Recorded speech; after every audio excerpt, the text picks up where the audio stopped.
We shift our focus to this developing story now. The M1 Freeway in Braamfontein, Johannesburg has been closed off to traffic due to protest action. Aggrieved members of the largest labour union, that's SAMWU, have blocked off the M1 in both directions at Smit Street. It's understood the members are aggrieved following a meeting to address some of their grievances earlier this morning. Johannesburg Metropolice spokesperson Xolani Fihla has urged motorists to use alternative routes. SABC News reporter Lopang Alamu is there and joins me now live with the very latest. Good afternoon, Lopang. We've been seeing images of chaos in Braamfontein. Just talk us through the situation this hour.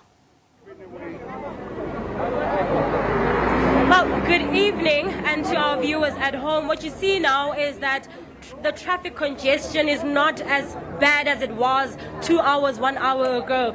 What we do understand, however, is that Smit Street is still a bit too congested. We have seen a pile up of vehicles trying to find alternative roads to wherever it is that they're going. But we came here and despite the police trying to open up the way a little bit, we still see that there's a man who's been injured. Since we got here about an hour and a half ago, he hasn't been assisted. We haven't seen emergency personnel coming to assist. We haven't seen anyone from the medics coming in to assist. I've got Lopang here to just talk to us a little bit about what has happened today. Since this morning, we understand they've been blocking off, protesting. Lopang, thank you so much for your time.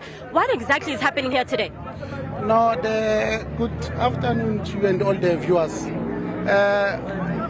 Workers of the city of Johannesburg woke up to bad news today that councillors have given themselves an increase of 6,000 on a monthly basis, and these councillors are being paid at category 10.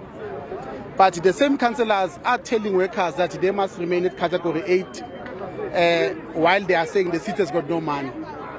So as a result of that, workers said, why must we wait while we are not being paid correctly, while councillors are being paid correctly, and they are even giving themselves an increase of 83,000 a year.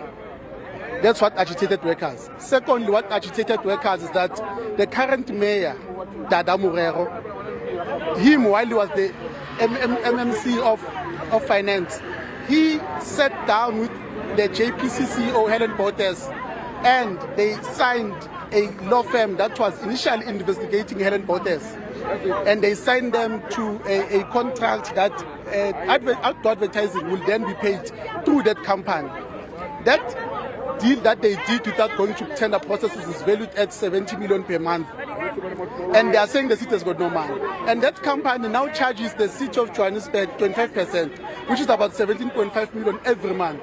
Now workers are saying, if we've got this increase of councillors and we've got this money that the current corrupt mayor and the current corrupt JPC CEO, who, by the way, the contract was recently extended while it was not even supposed to happen, and we opened the case against her, they are still diverting city funds while workers are being told there is no money in the city of Johannesburg. While we are protesting peacefully, what then happens? Knowing South Africa, corruption is being protected. SAPS is then called as the vanguard of the people. What they did, look at what they did to this gentleman. This is our comrade.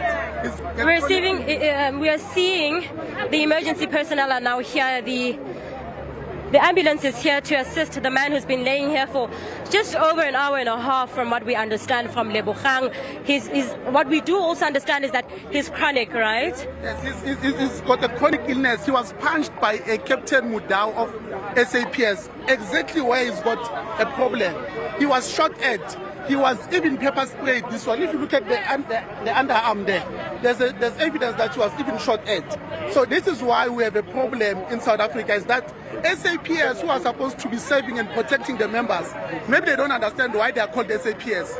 So this is why we want them to constantly protect us. Instead, they attacked and violated the rights of our people. Brigadier Mire instead tells us that this man is not supposed to protest. His rights as a South African citizen, that's in the Constitution, are then violated. He does not have rights. That's unfortunately what we live with. But we are not shocked, because you know the other wanted Nigerians to be employed, so they get more rights more than us here in South Africa. Okay, well, there you have it. We see the man who was injured and has been down on the area for just over an hour and a half is finally being assisted. What we also do understand is that we see that the traffic is getting a little bit more congested. But we'll just wait to see the man here who is being assisted. And I think we also have the MMC of Public Safety, but we'll speak to him a little bit later. It's back to you in studio. All right, Lopang, thank you very much for that reportage. We will most certainly touch base in the next hour. That's SABC News reporter Lopang Alamu.